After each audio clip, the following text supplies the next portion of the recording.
Hello বন্ধুরা, সকাল সকাল রেডি হয়ে স্নান ধান সেরে কোথায় যাচ্ছি? তো ভিডিওটা লাস্ট অবধি দেখতে থাকো, কখনো কোনো কিছু মিস করো না। তো চলো রেডি হওয়া যাক। তো দেখো, এখানে আমি গোল্ড রঙের একটা রেড কালারে কুর্তি পরে নিয়েছি। তো তারপরে আমি টিপ পরে নিচ্ছিলাম। তো দেখো, টিপটা কিছুতেই বসছিল না, সেই কত রকম করে টিপটাকে বসালাম। তো তোমাদের কেমন লাগছে ড্রেসটা অবশ্যই কমেন্ট করে জানিও। তো চলো এবার যাওয়া যাক। তো দেখো, এখানে আমি পুরোপুরি রেডি হয়ে গেছি। তো এবার চলো যাওয়া যাক। অনেকক্ষণ দাঁড়ানোর পর শেষমেশ একটা টোটো পেয়েছি। তো চলো কোথায় যাচ্ছি, তো ভিডিওটা দেখতে থাকো। এবার আমি একা যাচ্ছি। তো প্রত্যেকবারই কারো না কারোর সাথে যায়, তো এবারে একা একাই যাচ্ছি। তো ফাইনালি পৌঁছে গেছি মায়ের কাছে। হ্যাঁ, কালকে আসতে পারিনি, খুবই মনটা খারাপ ছিল। তো সেই জন্য আজকে সকাল সকাল স্নান ধান সেরে মায়ের কাছে চলে এসেছি। এটা হচ্ছে মা রঘুনাথগঞ্জের শ্মশানকালী। তো তোমরা কারা কারা এই শ্মশানকালীর এখানে এসে প্রদীপ জ্বালিয়েছে তারা অবশ্যই কমেন্ট করে জানিও।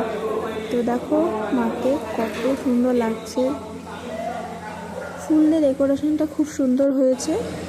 তো এবার ভালো করে মাকে একবার দেখে নাও তোমরা সামনে থেকে। তো চলো, ফাইনালি আমার পুজো দেওয়া হয়ে গেছে। তো এবার একটু চলো বাবার কাছেও যাওয়া যায় মায়ের। তো ফাইনালি বাবার দর্শনও হয়ে গেল। তো এবার বাড়ি ফিরবো। তো বাড়ি ফেরার আগে আমি যেটা, আজকে মঙ্গলবার, তো আজকে মঙ্গলবারের দিন আমি প্রত্যেক মঙ্গলবারই বজরংবলী পুজো করে থাকি। তো চলো এবার বজরংবলী মন্দিরে যাওয়া যাক। তো ফাইনালি পৌঁছে গেছি।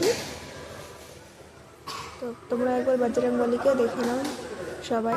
আর কারা কারা প্রতি মঙ্গল শনিবার পুজো করো বজরংবলী তারা অবশ্যই কমেন্ট করে জানি। তো দেখো, এখানে আমার পুজো কমপ্লিট হয়ে যাওয়ার পর তো আমি বেরিয়ে পড়েছি। এবার চলো আর একটা মন্দিরে যাওয়া যাক।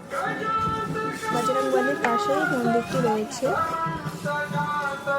তো দেখো, এখানে ঘট হয়ে আমি পাঁচটা সূর্যদেবকে জল দিয়ে দিচ্ছি। এবার জলটাকে ভরে চলো যাওয়া যাক মহাদেবের কাছে। হর হর মহাদেব।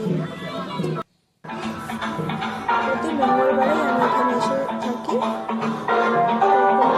ভিডিও করা হয়নি, আজকে আমি ভিডিওটা করছি তোমাদের সাথে শেয়ার করার জন্য। তো যদি ভিডিওটা ভালো লেগে থাকে অবশ্যই লাইক কমেন্ট শেয়ার করতে ভুলো না বন্ধুরা। তো চলো মহাদেবের